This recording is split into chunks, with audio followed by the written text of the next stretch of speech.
مسلم community کے دوستوں، میں ہوں محمد مجاہد۔ آپ تمام دیکھنے اور سننے والوں کو السلام علیکم۔ امید ہے آپ خیریت سے ہوں گے۔ دوستو، آپ میں سے زیادہ تر لوگوں نے چنگیز خان کی منگول سلطنت اور عثمان غازی کی سلطنت عثمانیہ کا نام تو ضرور سنا ہوگا، کیونکہ یہ دونوں ہی سلطنتیں ایسی سلطنتیں ہیں کہ جن کی گنتی تاریخ کی سب سے طاقتور سلطنتوں میں کی جاتی ہے۔ اس لیے آج کی اس ویڈیو میں ہم آپ کے سامنے ان دونوں سلطنتوں کا کمپیئر کریں گے اور اس بات کو کلیئر کریں گے کہ آخر تاریخ کی ان دونوں مشہور سلطنتوں میں سے زیادہ طاقتور سلطنت کون سی تھی۔ یعنی اگر کبھی چنگیز خان کی منگول سلطنت اور عثمان غازی کی سلطنت عثمانیہ میں مقابلہ کرنا ہوتا تو ان دونوں میں سے کون جیتتا۔ تو دوستو، ان دونوں کا کمپیئر کرنے سے پہلے ہم آپ کو یہ بتاتے چلیں کہ اس بات میں کوئی شک نہیں کہ سلطنت عثمانیہ کی بنیاد رکھنے میں منگول سلطنت کا بھی ایک اہم کردار رہا ہے، جو کہ منگولوں کے ظلم و ستم سے پریشان ہو کر ہی اناطولیہ میں رہنے والے چھوٹے چھوٹے ترک قبیلے عثمان غازی کے جھنڈے کے نیچے آنا شروع ہو گئے تھے، تاکہ ایک جھنڈے کے نیچے آ کر ہم منگول سلطنت سے مقابلہ کر سکیں، اور آگے جا کر یہ چھوٹے چھوٹے قبیلے ہی ایک بڑی سلطنت میں بدلنا شروع ہو گئے تھے، اور اسی سلطنت کو ہی سلطنت عثمانیہ کا نام دیا گیا تھا۔ اب اگر بات کریں ان دونوں کے کمپیئر کی، تو آپ کو بتاتے چلیں کہ منگول سلطنت کی بنیاد 1206 عیسوی میں چنگیز خان نے رکھی تھی، اور یہ سلطنت آہستہ آہستہ 1368 میں جا کر پوری طرح سے ختم ہو گئی تھی۔ یعنی یہ سلطنت ہماری اس دنیا میں لگ بھگ 162 سال ہی راج کر سکی تھی، مگر دوسری طرف سلطنت عثمانیہ کی بنیاد ارطغرل غازی کے بیٹے عثمان غازی نے 1299 میں رکھی تھی، اور یہ سلطنت 1922 تک قائم رہی، اور اس طرح سے سلطنت عثمانیہ نے ہماری دنیا میں 600 سال سے بھی زیادہ، لگ بھگ 623 سال تک حکومت کی تھی، اور وقت کے حساب سے اگر دیکھا جائے تو یہ منگول سلطنت سے کئی گنا زیادہ ہے۔ اور اس کے علاوہ اگر بات کریں دونوں سلطنتوں کے پہلے حکمران کے بارے میں، تو آپ کو بتاتے چلیں کہ منگول سلطنت کا پہلا حکمران چنگیز خان تھا، جس کی پیدائش 1162 عیسوی میں ہوئی تھی۔ چنگیز خان منگول سلطنت کی گدی پر 1206 عیسوی سے لے کر 1227 عیسوی تک بیٹھا تھا، اور یہ پورا ایریا لگ بھگ 21 سال بنتا ہے۔ وہیں دوسری طرف اگر بات کریں سلطنت عثمانیہ کی، تو اس کے پہلے حکمران کا نام عثمان غازی تھا، جن کی پیدائش 1258 عیسوی میں سغوت شہر میں ہوئی تھی۔ انہوں نے اس سلطنت کی بنیاد 1299 عیسوی میں رکھی تھی، اور پھر 1299 سے لے کر 1324 عیسوی تک وہ اس گدی پر بیٹھے رہے تھے، اور اس حساب سے بھی یہ پورا عرصہ 24 سال بنتا ہے، یہ چنگیز خان کے 21 سال سے کہیں زیادہ ہے۔ آپ کو بتاتے چلیں کہ منگول سلطنت 1294 عیسوی میں اپنے سب سے ترقی کے دور کے اندر تھی، اور اس دور میں منگول سلطنت کا راج لگ بھگ 2,35,00,000 کلومیٹر کے علاقے پر ہوا کرتا تھا، جو پوری دنیا کا لگ بھگ 17% بنتا ہے۔ وہیں بات کریں اگر دوسری طرف سلطنت عثمانیہ کی، تو 1683 عیسوی میں سلطنت عثمانیہ کا سب سے ترقی کا دور مانا جاتا ہے۔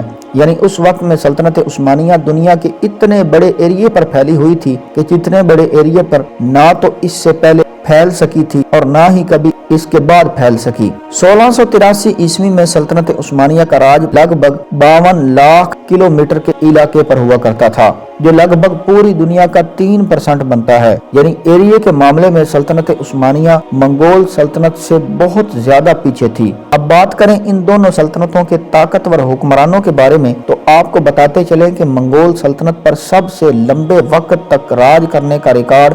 چنگیز خان کے پوتے یعنی قبلائی خان کے نام ہے، جو 1260 عیسوی سے لے کر 1294 عیسوی تک راج کرتا رہا، جو پورا ایریا لگ بھگ 34 سال بنتا ہے۔ وہیں دوسری طرف سلطنت عثمانیہ پر سب سے لمبے وقت تک راج کرنے والے سلطان کا نام سلیمان اعظم ہے، جن کو دی میگنیفیکینٹ کے نام سے بھی جانا جاتا ہے۔ سلیمان نے سلطنت عثمانیہ کی گدی پر لگ بھگ 45 سال راج کیا تھا، اور ان کے دور کے اندر ہی سلطنت عثمانیہ کو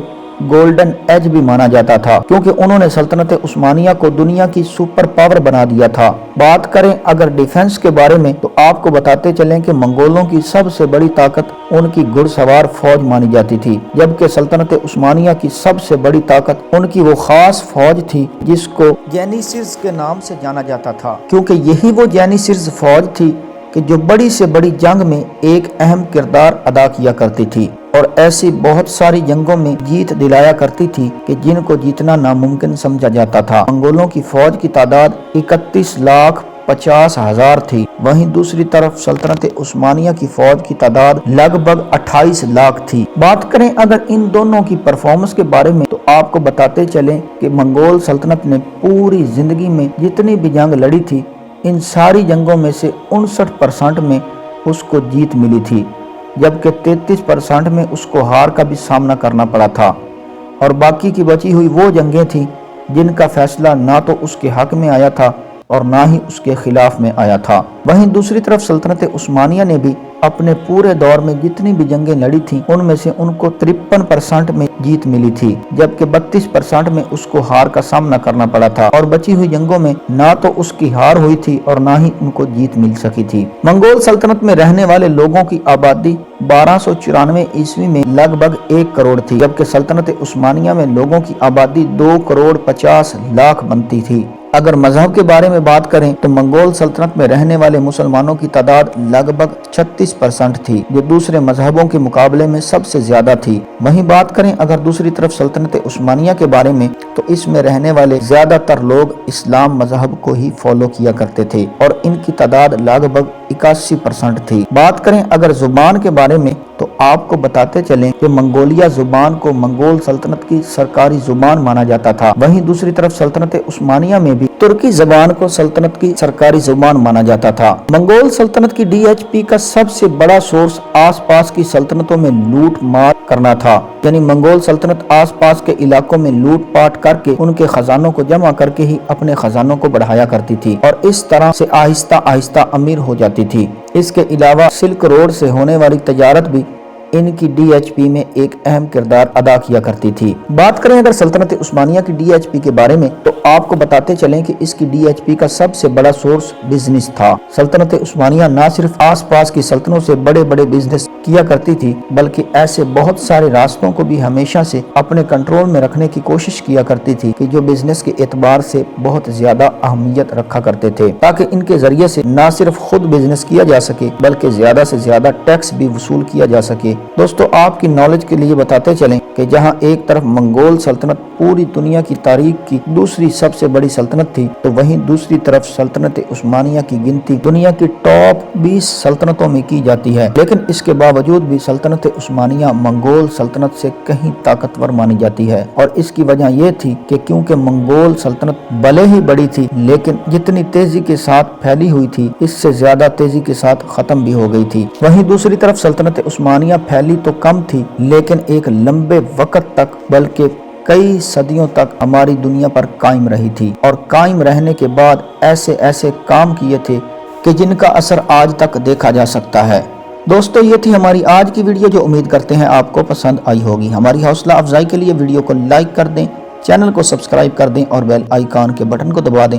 تاکہ ہماری آنے والی ہر ویڈیو آپ تک بر وقت پہنچتی رہے۔ ایک نئی ویڈیو کے ساتھ انشاءاللہ پھر ملیں گے، تب تک اپنا اور اپنوں کا خیال رکھیے گا۔ اللہ نگہبان۔